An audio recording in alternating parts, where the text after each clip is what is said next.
pamilya ang nasunugan sa Caloocan kanina madaling araw.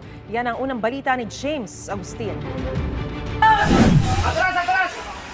Ginising ng malaking sunog ang mga residente ng Quintos Compound sa Barangay 56 Caloocan City kaninang hating gabi.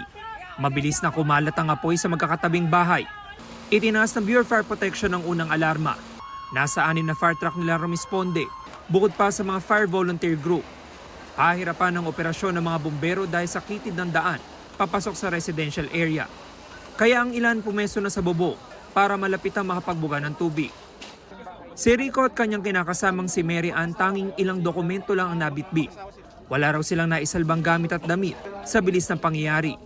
May narinig akong may pumutok sa kabila naming bahay. Yun na, nagsimula na po yung usok. Lumabas na po kami. Hindi ko alam kung paano magsisimula ulit. Kasi wala talaga naisalba. Natupok din ang gamit ng pamilya ni Ramon. Laking pasasalamat niyang ligtas silang buong mag-anak.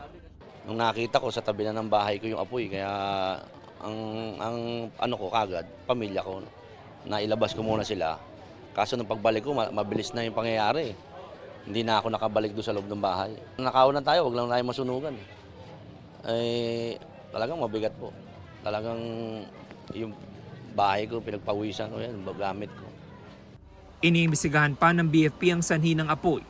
Ayon sa mga taga-barangay, mahigit 10 bahay ang nasunog. Apektado ang nasa 20 pamilya.